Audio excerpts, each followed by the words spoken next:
What to do when you don't feel on fire for God. Hello everybody, it's Tori and welcome back to another episode of the Dorm Debrief podcast.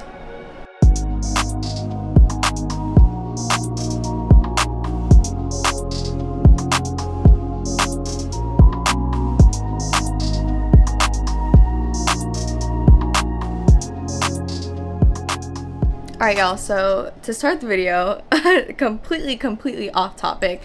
Obviously, I have not posted on here in a while, and y'all know about how I want to do this. I want to do this with my life, and I want to be this person. Yeah, I know. Your girl was off her Zoom. She's been off her Zoom. We going through some things, and that's okay. But I will become that person, and we still gonna get back at it anyway. But side note, I got these glasses, and if anybody knows me, they know that I really like online shopping. Like, online shopping is just one of my favorite things to do, and I feel like it's an addiction, which probably is not the best thing for my bank account right now. But at the same time, I've been wanting these, like, I don't know if you guys know, what's her name? Oh my gosh, what's her name? Dara. I don't know if that's how you pronounce it. If it's not, my bad. But she has her own like glasses brand, and I swear every time I see her glasses, like, I've always wanted a pair, but they're just so darn expensive. But they have like a specific style. Like, she knows that she likes, I mean, her clients like the big frame glasses, right? So what did I do? I went online shopping and I went to Temu, because Temu has everything. Like, everyone's saying, oh, Temu steals your data, da da da da. I mean, y'all on TikTok, y'all on Forever, shopping at Forever 21, like, everybody has everybody's data. I feel like at this point it doesn't even matter. But I went on Temu and I got me some of them, the glasses, right? And so I got a pack of 3. So the other pair is like really thick, and so this is like medium size, and I can't tell if I like them. I was wearing them in the intro clip, but let me know what y'all think, because like, are they cute? Like, do I look stupid? Like, I feel like I look like, I don't know, like this, I don't know if it fits my face. Like, I'm looking at myself in my mirror and I'm like, they're cute, but like, are they cute on me? You know what I'm saying? Like, does this fit my aesthetic? Does this fit my vibe? Anyways, let me know down below, or if y'all see this, my friends see this, just text me, hey girl, that's not it. Like, you can do that. But anyways, without further ado, we're gonna get straight into the video. Okay, y'all, so currently right now for me, I'm in a season of life where I just don't feel on fire for God. I've talked about that a little bit. Still going through it. Spiritual warfare is no joke. But I also want to make this video to bring up the topic of what to do when you don't feel on fire for God.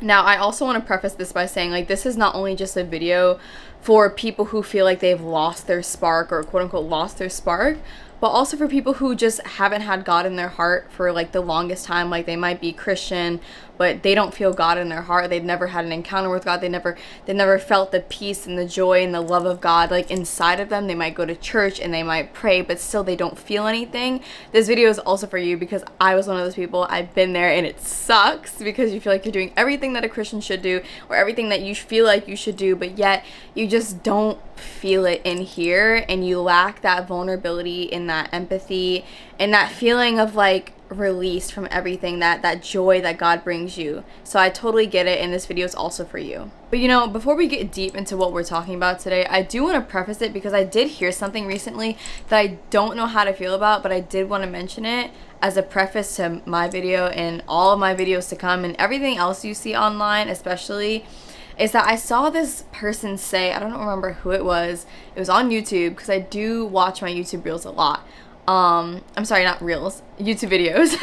But it was that we have a lot of uneducated people talking about educated things, right? Not only that, but to kind of go in par with that, it's like we have a lot of people online talking about things that they don't have the results to have the authority to talk about, right?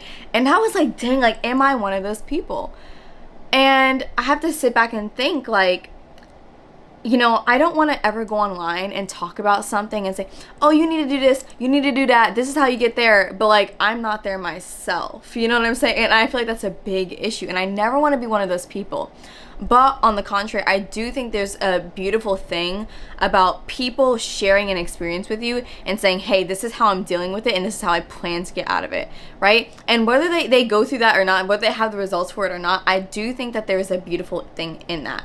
but you do have to be very, very careful. And the reason why I'm mentioning this is because I'm still in a season of spiritual warfare, of getting out of this slump spiritually that I've been in. Like, I've been reading my Bible a lot more, but like even before, like I didn't read my Bible that often. Like, it's not really the Bible for me, like, oh, like I'm reading my Bible more often, like whoop-de-doo. Like, yes, that's a big thing, you should be reading the word, blah, blah, blah, blah, but it's like the bigger issue is my personal connection with God, right? And so that's the big issue for me right now. And I'm thinking to myself as I'm creating this video, as I'm saying, like, you know, when you don't feel God, like, am I giving people advice that I'm not taking myself? And I feel like as humans, we do that 99.9% of the time. A lot of us do, at least. And we do it subconsciously most of the time. And I know that I do that sometimes. We're not perfect, right? But I also want you guys to understand, I want everybody watching this to understand, maybe it's now, 10 years from now, 5 years from now, however long this video is going to be online, is that I don't want to disregard the beauty of growth. Like, I don't want to come on here and act like I'm perfect and like, okay, so I did this, I went through this, but here's how I got out of it and now I'm great, right? I don't want to be like all of those people, because I know that when I watch other people's motivational videos, I'm looking at them and I'm like, I see what you're going through, because I'm going through the same thing. That's the whole reason why I clicked on the video. But I see that you're out of it now. And part of me, no matter how we got, and no matter the fact that we went through the same thing, like, part of me is like, I still don't get how you got out of that. And I part of me doesn't relate to you because you're out of it now and I'm still here. And maybe I'm talking gibberish to some people, maybe this doesn't make sense to some people, right? But in my head, that makes sense. And maybe that's just my internal monologue. So for me, yes, I have to be very careful about what I say to y'all, what I put online when it comes to, am I educated enough to be giving the right information to talk about this, right?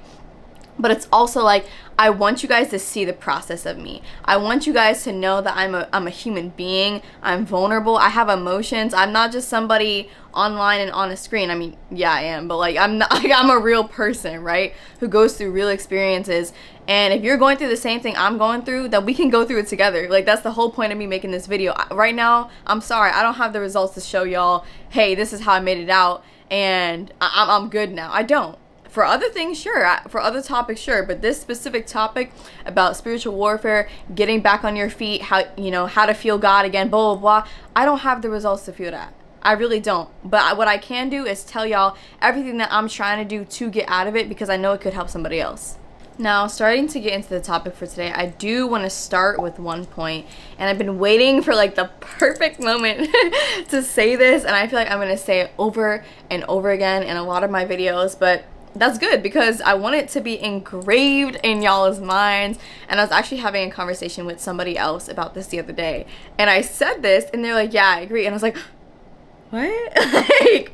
like, so you think the same way as me? And it was kind of like a wake-up call, because I was like, wait, like, I'm not the only person who thinks this. Like, and maybe it's because I've just been around like immature and, you know, emotionally unintelligent people. But it was that moment where I was like, oh my gosh, like somebody else sees this other than me. And it's that love is not a feeling, it's a choice. And you're like, Tori, we're not talking about relationships, we're talking about God. Like, what does this have to do with anything? I'm gonna tell you. When it comes to love, right, when you love somebody, and when I say love is a choice, when you say you love somebody, it's not just about how they look, it's not just about how they act, it's more a thing on your end where it's like, I'm waking up every single day and I'm choosing to love you. Because love is separate from feelings. I would say maybe 50, 60, I don't know how much percent of the time, but most of the time, love is separate from feelings, right? And I can attest this. I look at role models in my life, people I know who have like a deep rooted love for each other, and I still see that every day. And you think about people who have been together for years and years on end, like you think, oh, the relationship is perfect, like they just must really love each other and just constantly be infatuated by one another. And that's just not the case, because like those people who've been together for that long, they probably went through more trials than anybody. Someone who's been in a relationship for a year, 6 months, like if you're with somebody for 10, 5, 10, 15, 20, 30 years, maybe even more than that, like you don't think that those people go through trial and error? Like, people didn't want to break up, people didn't want to get a divorce, people are wanting to throw in the towel. Like, are you crazy? Like, I bet you there's been countless times in people's relationships and marriage where, like, they just wanted to walk away. Like, I'm done. But the thing about it is like, love doesn't rely on feelings. And I don't know how much more I can speak about this and put it into perspective, because I feel like our generation, our concept of love is so warped. And we go looking for love in all these places, but we're not looking for love. We're looking for our feelings, and we're attaching ourselves to feelings and calling it love, when really that's not what love is at all. That man who knocked you up after a party the other day doesn't love you. Just because you see him, you know, he tells you to come over and y'all doing this thing for a few months to a year now, and you're not his girlfriend, or blah, blah, blah. That man doesn't love you. He doesn't love you. Y'all going purely off of emotion. Y'all going purely off of emotion. You might like him, but that's just your emotions talking, right? He might like you to a certain extent, but that's just his emotions talking, and maybe it's his thing talking too. But I feel like everything right now is so warped. And okay, what does this have to do with God? If love isn't a choice because feelings go away, I don't know if y'all have ever been in a relationship where things get boring between you and your partner. Like, you know, sometimes relationships can become stagnant after a while, and that's completely normal. And people fear and they stray away from that, and they're like, oh, we must have no spark anymore. This is done. Our relationship is unfixable, and then they leave. Wrong. Don't do that, because then you're going off of emotions and not love, and that really shows you if somebody loves you or not. But love is where you stay regardless of how you feel. What you do for the other person regardless of how you feel, right? Simple example. I mean, this is like one of the most minor cases possible, but mom tells you to wash the dishes. You don't want to do the dishes, but you know it's important to her. You know that she cares about that, because otherwise she's gonna have to come home after a long day, do them herself, and that's a burden on her. But even though you don't want to do it, even though it's such a thing for you to do, because it's just so hard to walk down the stairs and just put some soap and water on a brush and clean the dishes, right? You still do it anyway, because you care about your mom, because you love her enough to go besides how you're feeling and do something that benefits her for her best interest. So when it comes to us saying that we love somebody, right, it's really not about how we feel. It's about how we act when we don't feel, right? And going back to God, like, oh man, I've been wanting to say this forever, and it's something that's just been in my heart recently. And I feel like I say that all the time, but like I have so many things that resonate in my heart. But when it comes to our relationship with God, I'm talking to me, I'm talking to you, I'm talking to anybody who doesn't feel God in their heart, who feels that lack of God in their heart right now, who feels like God doesn't care about them, or whatever it is, right? If love isn't a feeling, if love is a choice, right, then no matter how much we feel God's presence in our life, no matter if we feel God on fire for God, if we feel that feeling in our chest, right? It's what we do when we don't feel that, okay? And what am I getting at? What I'm getting at is that right now I don't feel that fire and that love for God and that burning passion for God that I once did a few months ago, right? And this is kind of weird because I just got baptized. So like you might think, as of 3 months ago, so you might think like, well, I mean, you just got baptized, like this should be like a great part of your life. Like, I mean, you know, what is there to be kind of spiritually at war with? And there's a lot. The enemy is a lie. So a lot can go on.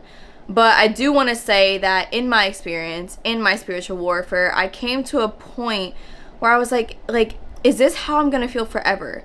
And I came to a realization where it's like the same way how life is hills and valleys, like feelings come and go. Like feelings are hills and valleys as well. Like you're gonna feel in love with somebody one day, the next day it's just gonna da-da-da-da-da. Like feelings change, okay? And so when we're talking about our relationship with God, it's unrealistic for me, for anybody, for you to say, and I had to learn this the hard way, to say, oh, I'm always gonna be on fire for God. Like I don't ever want to lose this spark in me, because you will. Because you will. Because number one, spiritual warfare is a thing. Life is a thing. We live in a world of sin, lust, all of these things. You are human, and that does not mean that you are free from sin. So everything, basically everything that's not God is against you. And that's crazy to think about. But everything that's not God, is against you. And because we live in a world like that. And it's sad to think about, but it's true. And I feel like that's the reality check that I needed and that somebody else needs right now. So for me, right after I got baptized, like, things just started going all over the place. Like, it was crazy. I don't know if I mentioned this in my last video, but like, I remember like really the day after I got baptized, I found out that like a whole unit from one of my like biology classes I had just missed, and then we had an exam in 2 days, and I was just behind a whole unit. I don't like, to this day I don't even know how, which is still crazy to me. And I ended up making it through, which is great. But since then, like, just little things started happening, and it was the end of the semester, and like my life was just felt like it was just crumbling, and I felt like I couldn't get back on my feet. And as now, I'm still trying to recover from that. I genuinely am still trying to recover. But through all of that, I started wondering, like, why is all of this happening to me? Like, what is going on? Like, I just got baptized. Like, I feel like I lost my spark for God, like, in an instant. Like, what is going on? And then I realized, like, the trials of life and everything that goes on through your life and whatever you're going through should not stray you away from God, but only increase your faith in Him, right? And that is so easy to say, but so hard to do. Because we go through our lives, and everything that I was going through, like, I mean, nothing seriously traumatic happened, but say for you it did. Like, that's stuff that's like, it's just not easy to just wake up one day and be like, oh, like, that's an easy concept, I get it now, like, I just have to keep my faith in God. Like, it's not that easy. Like, life is really, really tough, and people have this misconception that walking with God, when you give your life to God, like, everything else goes away, and like, you always feel enlightened, and you always wake up with this feeling in your heart of this love and this endless joy. That's just not how it works. And so for me, coming on here to say I just got baptized and then I stopped feeling on fire for God, that's crazy. But after a while, like, I started to realize, like, I gotta pick up my feelings and go. Meaning, like, I can't just rely, my faith shouldn't just rely on my feelings. And I can't harp on that enough. And it's something that's been eating at me recently, and something that I've been recently trying to get myself out of this emotional habit of. Because if we go about our lives just depending on how we feel about people and about God, right, you're never going to be satisfied. You're never going to be content, right? And the biggest thing is, like, do I feel content in my relationship with God even though I don't feel Him in my heart? And the answer is no. And that's kind of scary to me, because it's like, to me, that tells me that my faith in God relies solely off my feelings and how I'm feeling in the moment.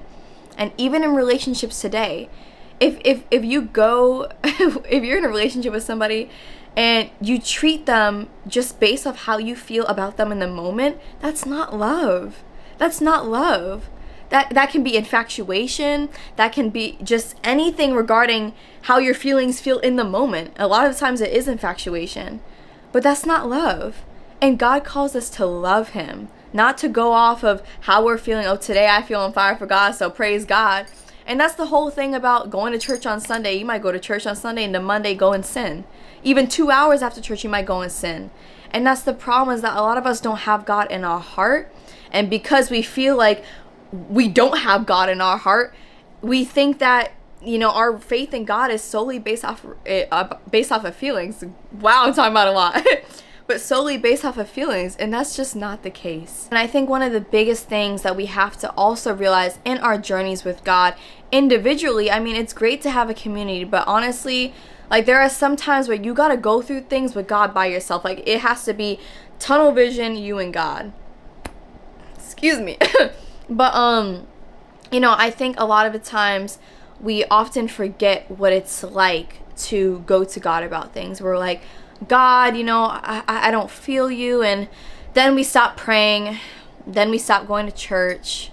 Then we stop smiling at this guy in the street who gave this lady flowers, and we are like, oh wow, I see God in that. We stop doing little things like that. We stop thinking like that. And maybe we start acting ungodly. For me, I'm not gonna lie to y'all, I've done a great job at cutting out hard rap music, and not only rap music, but things that I feel like just openly don't glorify God. I'm still going through the little nits and pieces of that, right? Because I'm not gonna lie to you, I love my P&D. I love P&D, but does P&D really glorify God?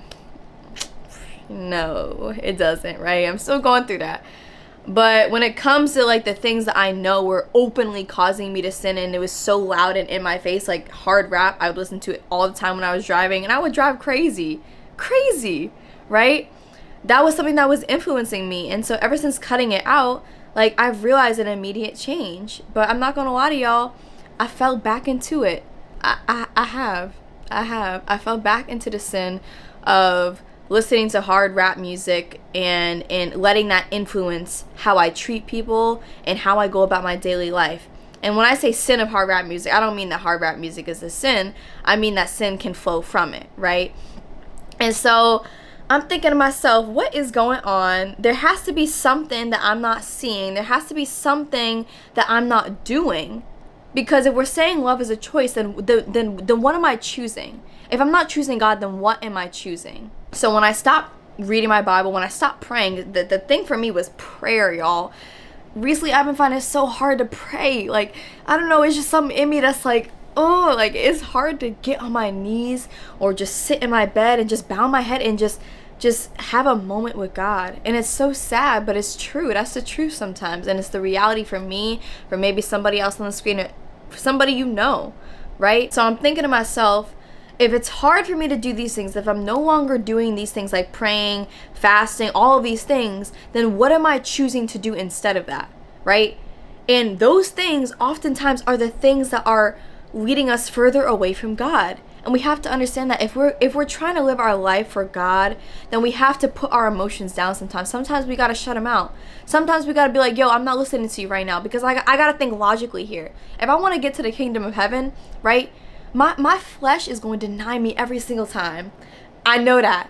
My flesh is going to deny me every single time. So I can't constantly think about how I feel, because this going to tell me to go eat a cookie at 2 a.m. when I know I should be cutting. When I know I'm trying to get my body right? My flesh gonna say, ooh, that cookie looks good. Insomnia Cookies open 24/7, like, and that's true. And it's just so funny to me how everything kind of played out in my head and realizing this, but I wanted to share it with y'all. So with that being said, I do want to say and kind of conclude, not just yet, but come to a conclusion on what we should be doing if we don't feel God in our hearts. There are multiple reasons why people don't feel God in their hearts. There's multiple reasons why you can fall out of love with God, or you can fall out of that feeling with God. Multiple reasons. Like I said, life happens. I get it, and I don't want anybody to feel like that's not normal and to be put down by that and say, there's a lot of Christians, you guys, out there who saying, well, you're not doing this enough. Well, that's because you feel this way because you're not doing that enough. This is not supposed to be a condemning space. This is a loving, open space. But I'm going to tell y'all, I'm a realist, and I'm going to be real. As real as I am with myself, I'm going to be even realer probably with y'all. Because, like I said earlier, it's hard to take your own advice, right? And you have to come to a consensus sometimes where it's like, how I feel should not dictate my actions all the time. And what are the first steps that I can do, that you can do, to start getting out of this spiritual warfare, or this feeling of being disconnected from God, or not even knowing God because you've never felt Him touch your heart like that, but you're a Christian and you feel like you do everything you're supposed to do, right? My biggest thing recently for me, and I'm not saying that this is going to work for you, I don't, who am I, right? But is praying and spending personal time with God. Because like I said earlier, you could read all the scripture you want, you could do this, you could do that, you could fast, but if you're not having personal connections with God, all that means nothing. Because the thing about it, I don't know what scripture it is, I always come unprepared, and I feel so bad because I want to have scriptures handy where I could just spew out to y'all, but I don't today. But I do know this one scripture, and I gotta find it, but it's talking about how if God doesn't know your heart, then you will be denied the kingdom of heaven. Why? Because all God wants is for us to love Him. That's the reason why He sent His Son down to die for us on the cross, so that we could have a chance at loving Him. Otherwise, humanity was doomed. Otherwise, we were all doomed to hell. That's why before Jesus came, there were souls lifted up from hell and rose to heaven, because the heavens weren't opened, right? God wants us to love Him. The whole reason why we are created in the image of God, why God created us each individually with our own little quirks and all of this, He wanted all of us to love him. And just loving God is the most beautiful thing because you know it's reciprocated, right? But the thing about it is that we have to choose, and that's where the love comes in. Like if we say we believe in God and we say we love God, then we have to choose to love him. You got to have those personal relationships with God. You got to have that personal connection with God. Because I see a lot of people all the time, even me, because I'm not perfect, but even me, I'm at fault too, where, we'll do all these things. We might help out at a charity. You might say, oh, God bless, right? But then you go home and you don't have that personal relationship with God. You don't pray to God. You don't say, hey, God, like, man, I had a bad day. You don't just talk to God. And that's something that I found very beneficial. And do I have the results from it yet? No. But I know that if I keep continuing to choose to love God, then I will be delivered from whatever sin. I know that in my heart. I know that in my heart. And if I know that, then I have to trust that that's true, right? So my biggest advice is to spend personal time with God, to focus more on your relationship with him rather than doing the little things that he's instructed us to do. And I know that sounds crazy. Do those things, of course, but don't idolize them. Don't idolize going to church every Sunday just to say you went. Don't idolize giving $1 to homeless just to say you gave $1 to the homeless or because you know it's the right thing to do. Don't idolize that, because of course actions speak louder than words, but in the same context, like if you're doing all of that but yet you go home and you still don't feel God in your heart, you're not having those personal connections with God, and you're not allowing God for you to be vulnerable with him, then there's a big disconnect there, and that causes people to be disconnected, and that causes me to be disconnected from God. Because y'all, at the end of the day, God is going to judge your heart. He's not going to look at all these things you've done. He's gonna have a list. Where's my notebook? I don't have my notebook yet. But he's gonna have a list of things. You're gonna get to the gate of heaven and he gonna be like, okay, so you did this, you did that, but like, was the intention in your heart? And that's just something that like scares me, because I don't want to live a life thinking that I'm doing these godly things and all of these godly acts and services, all of these things, but yet God is looking at me and was like, my child, you never came to me. You never chose to love me. You never tried to glorify me by spending time with me. You never wanted to have a conversation with me. You never asked me for help. You never asked me to pray for this person. All you did was do all these things, right? But that's a whole nother side, y'all, is that even when it comes to us having a personal relationship with God and us praying, and this could be a whole nother episode, is that a lot of the times we're selfish human beings. I'm a selfish human being. Shoot, I'm an only child, so I sure know what it's like to be selfish. But we often come to God, even in our personal time, about selfish things. God, help me do this. God, I need your help to get me through this. God, this person pissing me off, and I don't know how to deal with it, so please give me the strength and the guidance to do this, right? But have you ever thought about your relationship with God is more than just you? Like, you have the potential to pray and to save other people, to influence somebody else's life. Often one of my prayers, recently has been, God, use me as a vessel. I know that I might not be perfect right now. I might not be the woman of God that you want me to be. But in my experience and whatever I'm going through, just please use me. I don't know in what way. I might not like it. I might not like it. But please use me to be a vessel of you to other people. And that's everything that I try to do with this channel and my social media, and even in my relationships and my friendships with people. It's like, I'm not perfect, but I hope that people see that the beauty in my imperfection, the beauty in, how I don't have the results right away. I might be speaking about something I don't have the results with, but there's a beauty in that I'm going through it and that I'm actively seeking God. And that's what I instruct and I tell everybody, and my friends, my family, that they should be doing. We need to be more in God's presence. And that's the biggest thing I feel like is going to get, not I feel like, I'm going to correct myself, that I know is going to free all of us from this weight and this burden and this sin that lies on all of our shoulders. So moral of the story, choose to love God even when you don't feel it. Choose to love God even when you don't feel like picking up that Bible. Choose to love God even when you don't feel like sitting down and having a personal conversation with him. Choose to love God even though somebody told you to do something, like your mom, and you don't want to do it, but you love her, so you're going to do it anyway.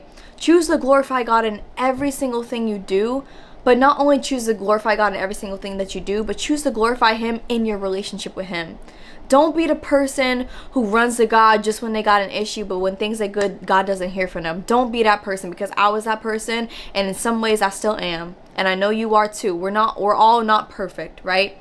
But without further ado, that's the end of this video. I hope this video was able to, I guess, share some, not only guidance, but share a moment of vulnerability and show y'all that, like, you know, I'm not perfect. I don't have the results to say, oh, I got this, I got that. But to grow with one another, especially in God, and to understand that you're not alone. Like, our hearts are very fragile things, and God knows that. So let Him take care of your heart. With that being said, I'm so glad I got to hop on here, and I will see you guys in another episode.